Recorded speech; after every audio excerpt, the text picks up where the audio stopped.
I started racing when I was about 8.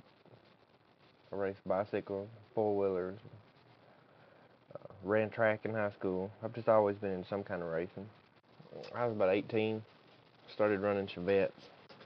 My ex-father-in-law, they had some Chevettes, and they had an extra one just sitting around one day and asked me if I wanted to jump in it and play with it.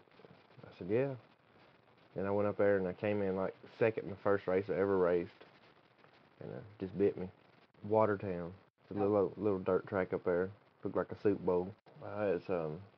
It's probably a quarter on the high side. It was a little bitty track, but it was fun. My father-in-law actually won the race. He was pretty good. He had the most money, of course, so he had the hottest motor. But um, he had like 8 other cars, and I beat all them out. So I felt like I was pretty good at it.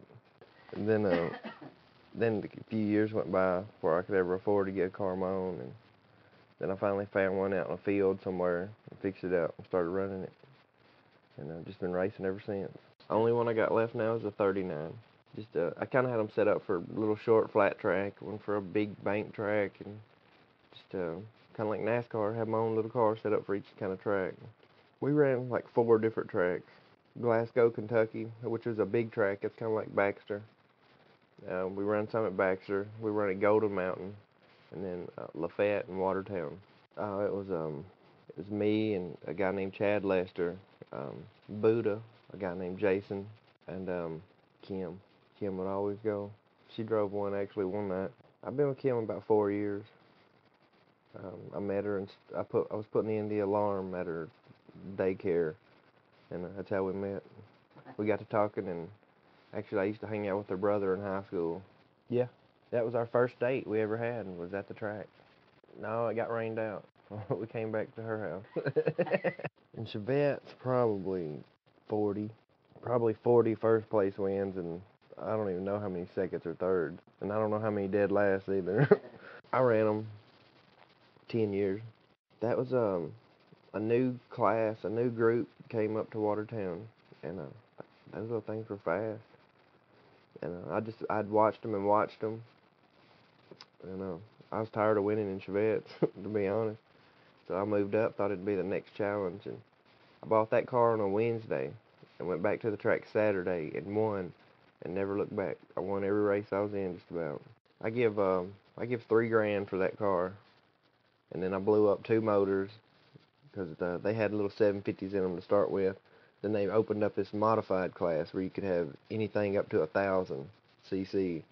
So I found a 1987 crotch rocket. It was a CBR 1000 Hurricane, and it was just wrecked in the front, but the motor was perfect. So I yanked it off and put it in that car, and I don't think I ever lost a race with that motor, unless the tire was flat or something. That last race was in Spring City, Tennessee. It's up on the other side of Crossville.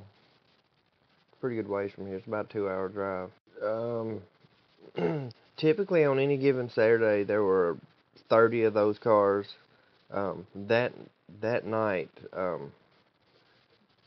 there were several that wasn't there. There was probably 18 cars there that night, 18 or 20, and they only ran one class, so it kind of looks lopsided because they did run the 750s and the 1000s all together. But still, I mean, it looked like that even when it was just all modified cars. It didn't matter. That little car was just set up for every track. I was just used to it. The Shelbyville is actually where the Vintage Mini Mod Association is, and yeah, they've kind of took over Winchester. That's their little home track. But that's 120 miles one way from here. So, and plus, they didn't pay anything. You get in the class I'm in now, you make 600 a weekend average, and some weekends they got $3,000 and $5,000 super races, and you never could get nothing like that in that mini mod. I mean, yeah, basically, it cost me between 2 and 250, depending on if we got a room to race, and even if I won first place, I got $20.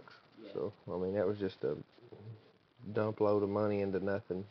Yeah, I made a little money on it. I charged him 500 more than what I actually initially bought it for.